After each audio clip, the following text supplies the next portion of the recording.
Thank you very much for inviting me and giving me this opportunity. So, I'd like to acknowledge the people who are collaborating on this project, which is Tim Shaw, Aldo, sitting over there, and a number of other people at the Westmead Breast Cancer Institute. So this is a cancer center, comprehensive center. We're dealing with screening, diagnosis, treatment, and follow-up of breast cancer, as well as other breast patients, research, and we also work in the oncology sector together with the Crown Princess Mary's Cancer Center, located at the same building, but is a separate entity. So we have had a database for breast cancer since 1995. It used to be the old traditional way, where you have a paper record and then have a data manager entering them into a database, and a lot of double handling. We wanted to get rid of all of that and actually having clinician-entered information that is simple and efficient and get rid of the double handling. And we think the key in all of that is to have a structured clinical data entry. So we've developed a number of power forms within Cerner, where we've mapped out the entire journey for a patient, including the initial presentation, the MDT discussions, the post-operative recommendations, the wound assessment, the adjuvant treatments that have been given, also the pathology, as well as the operative records. And all of this can then be used to generate clinical notes, and also then generate letters to be sent to the primary caregivers and to referring doctors, and then to use that data, the same data, for other clinical improvement quality activities and for data that can be used for research. And just an example of these forms, here's for presenting symptoms.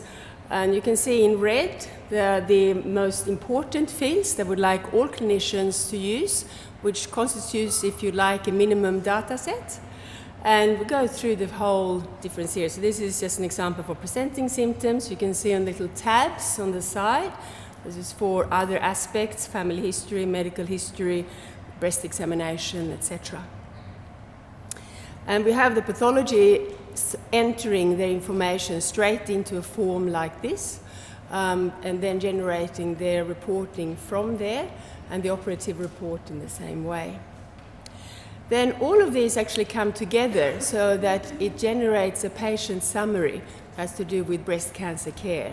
And that is just the important information, such as what operations they've had, what the pathology showed, what adjuvant or neoadjuvant treatments that have been given, and what clinical trials that they're part of. And that patient summary information is accessible from the M page to be viewed by clinicians at any point in the patient's care. Now, we've realized that there are lots of other data sources that we'd like.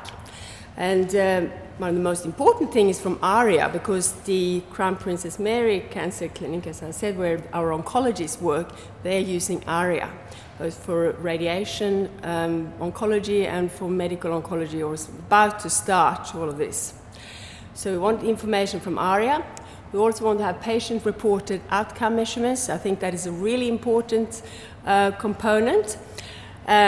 So we're now delivering different questionnaires to patients through Qualtrics. We want to incorporate that. We also want to have information from the private, because a lot of us are working in the private sector as well as in the public sector. So we have developed some of these forms also in FileMaker Pro, and we incorporated all of this to come into a consolidated data set, which we then can use in a variety of different ways. And this is where we're coming in. We want to have a utilization of this. And this is when his team comes in. How do we use this data? How is it meaningful? And we've then done some work with the clinicians working at the Breast Cancer Institute at the moment to actually brainstorm around what do you want to know. And we've come up with 3 key areas. One is about the oncological outcomes. The other one is about the effect of our treatments, side effects, complications, and the other about the process of care. And we're then developing, or hoping to develop, a variety of ways of visualization of data. And ideally, we want to create a number of different dashboards, or whatever form they are called, to be able to be used for clinical decision support, to have local data available at the time of our MDT discussions. Well, what happened with our patients that we treated? This is a bit of a vision. We're not there just yet, but we're hoping to develop these different systems. We want to be able to use this data for research, and we want to be able to see how we meet our clinical indicators. Thank you.